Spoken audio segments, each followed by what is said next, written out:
If your pineal gland is not calcified, all the things you think of, telekinesis, transportation, anything you can think of, you can do. And that's why the elite have to make sure that all of these foods are basically damaging our pineal gland. They don't want supermen. They don't want people with super ability. They want to keep us dumb. And you know, I gotta tell you something. You really think these people would be in positions of power if we had our pineal glands working at 100%? They can control us. Okay, so this is crazy. The human hand emits light. The whole human body does. We are light beings. And Carillion photography is a way to capture the image of this light that emits from your body. It's incredible. But nails on your fingers give off the most light. Nail polish and plastic nails block the flow of energy. The toxins contained in the products were found in the blood within 10 minutes of application.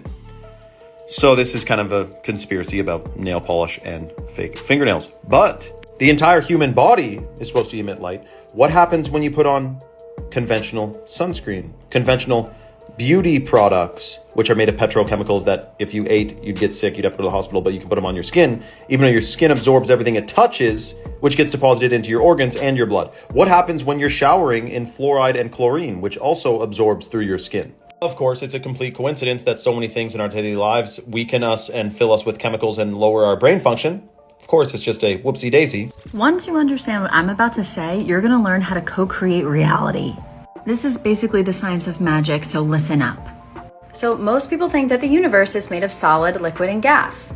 But 99% of everything, stars, lightning, even the space between atoms is made of plasma.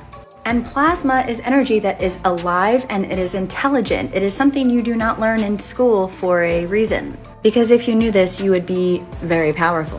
Plasma moves, it learns, and it creates patterns. Plasma in science has certain specific behaviors where you start to realize it is the same thing as the energy that the mythology animists were talking about, where everything is alive. Plasma is energy. Plasma is the quantum field, the 0-point field. Those are all just finer plasmas, and just because we haven't discovered it yet in science doesn't mean it's not true. It's beyond the frontier. Aren't we pushing towards the edge of what is always known? And here's the thing, if electromagnetism molds plasma, which it does in science, and your heart has the biggest electromagnetic field, then a finer plasma is most likely molded, as above so below, by our consciousness, by our heart.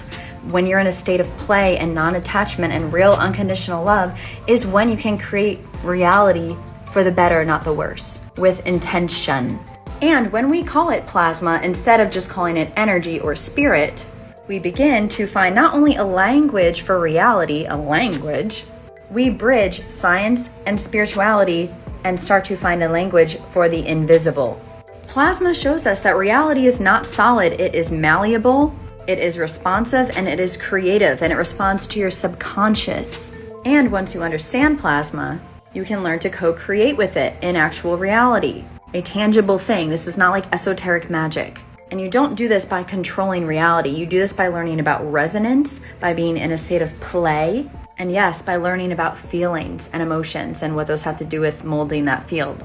Knowing about plasma means learning the literal science of magic, and we can also learn how consciousness shapes energy by learning how electromagnetism shapes plasma.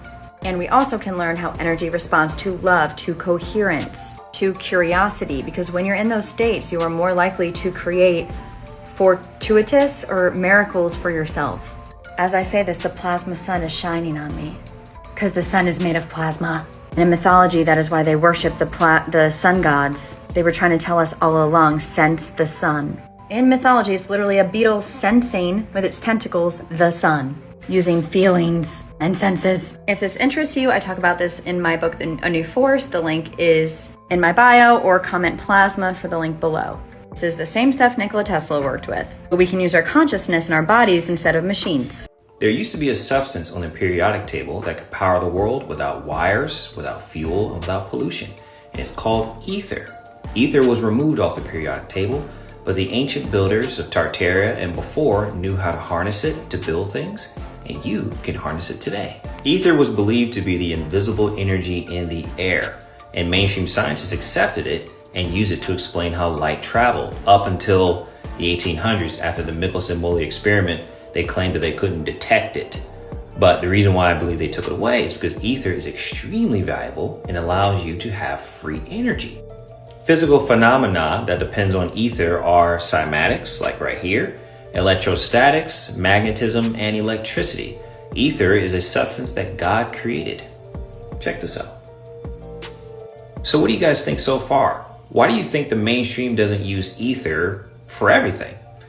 And it turns out that zero-point energy devices like magnetic vortex engines and free energy coils harness ether. And this right here is a guy creating a light with just coils and magnets. He harnesses the ether to light a light bulb. You'll see. He just has his wires and he plugs it right in. It's not plugged into a wall or anything. You can scroll back if you need to relook at it.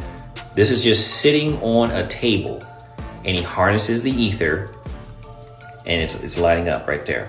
So why are we paying for gas? Why are we paying for electricity from the electric grid again, when you can just make this on a large scale to power your house, power your car? Why are we paying that?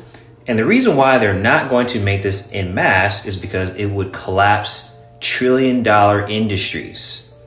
It would make you have more money. You would have more money in your pockets. The Tartarians used that. The Tartarian structures with those antenna coils or the antennas at the top of those buildings that harness the ether. There was free, clean energy everywhere. They can't charge you for air, so that's why they want you to rely on fuel, rely on the power grid, so they can keep you under control. What do you guys think? What else do you think the government is hiding that would benefit all of us? Islam, shalom, hola, aloha, bonjour, osio, assalamu alaikum, konnichiwa. This is your brother Zach Bay, Indigenous American Moor, coming to you live in full effect. Like, share, subscribe to my channel, hit that notification bell down below so you can be notified whenever I'm making some new content. Leave a comment, interact with me. Thank you. I really do appreciate your viewership.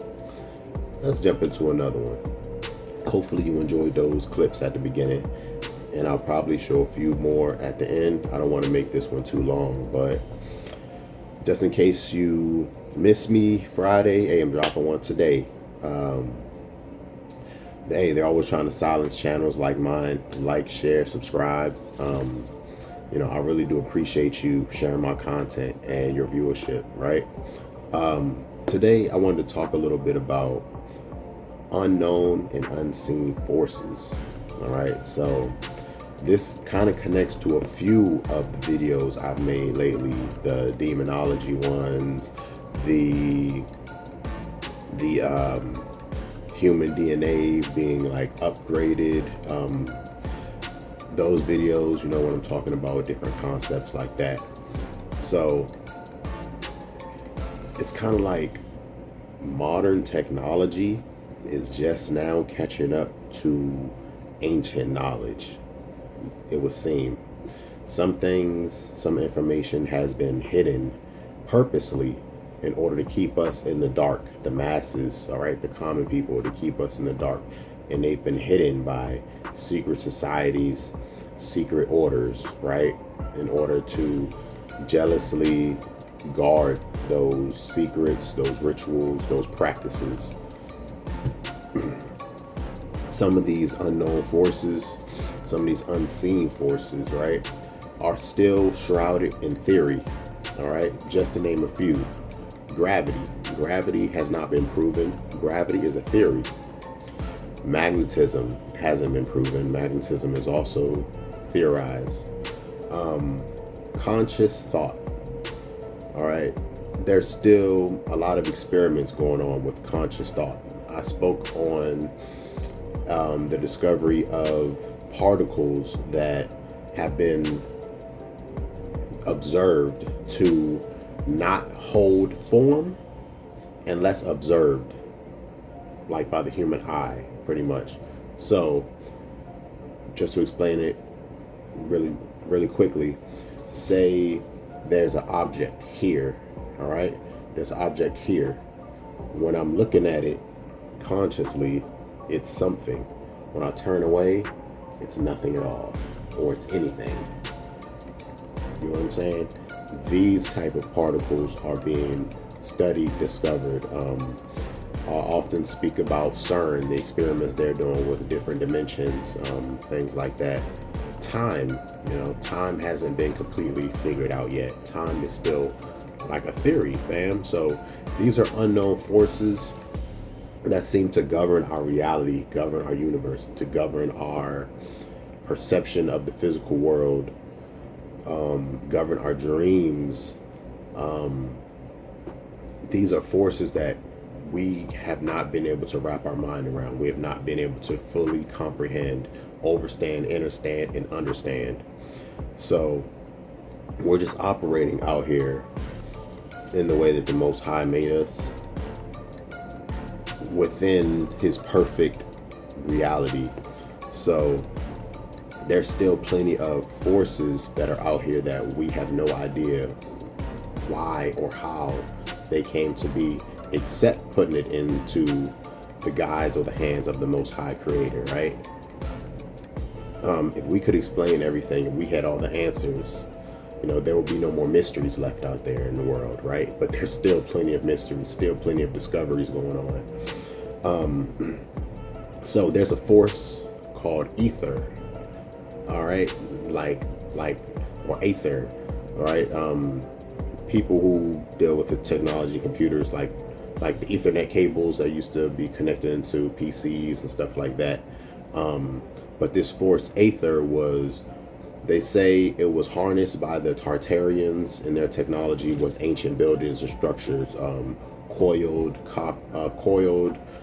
pillars and columns, and like high towers with coiled pillars and antennas sticking out the top of them. All right, if you think about how the ancient church of Notre Dame in France, right?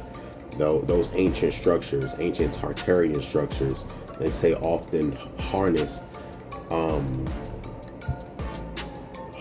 like I would say like a environmental force or a planetary force or a global force or energy source, right? Nikola Tesla spoke about this. All right, so a lot of these ancient technologies are like here for us to rediscover, because there's been a concerted effort to hide it, keep it hidden and buried, right? So Nikola Tesla spoke about forces harnessing energy from the atmosphere, creating these Tesla coil towers. There's been talk about air travel in the Tartarian Empire, where they had these large flying airships. This reminds me of, if you're an anime fan, the Full Metal Alchemist series, all right? Toward the end of the series, like the last 1 or 2 episodes, Edward ends up going into like another world. He goes through the gate, all right? If you're familiar with it, he goes through a gate, and on the other side of this gate is like another reality, which is different from his reality, but they're connected with the sources of energy. So the death in one reality creates energy for the world in another reality, right? So that's how their alchemy is done, by the deaths that's happening in this other reality, the life force that's harnessed. So that's how they're connected.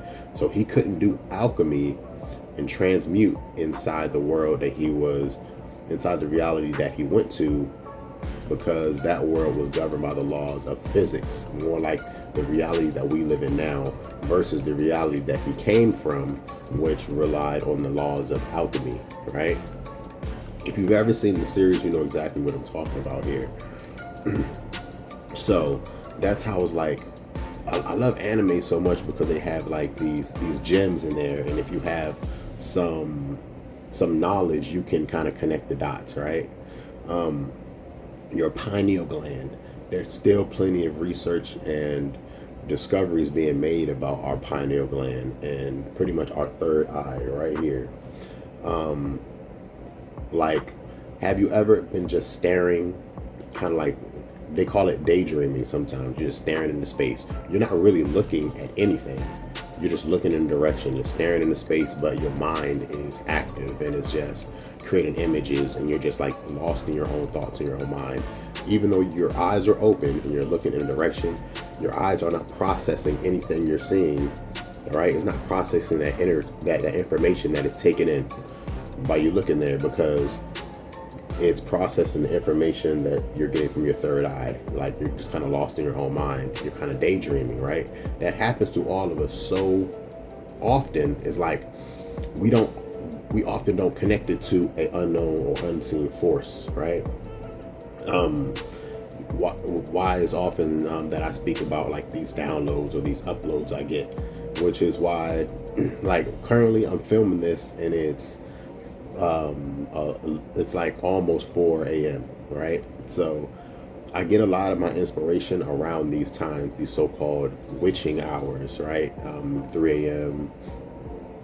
When they say that the veil is thinner, the veil between our world and the other realities is thinner. I often just wake up and I get ideas and things like that, and I often just write them down just so I don't forget them. So I try to harness these unknown forces and these unknown energies, because there's something in me, there's something inside my spirit, inside my soul, inside my DNA that I know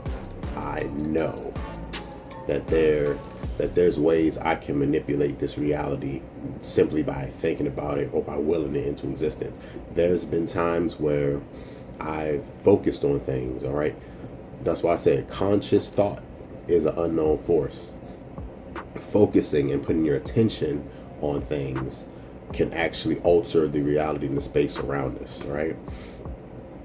This Krillian photography, when there's a type of photography where you can take a picture of a leaf or a cut apple, like a cut piece of fruit, or even the human form, and you would see these type of like electrical vines reaching out of them. Some would be larger, some would be smaller, depending on how fresh the cut was on the leaf or the branch or the stem. Excuse me, how fresh the fruit is, how positively charged a person is, right?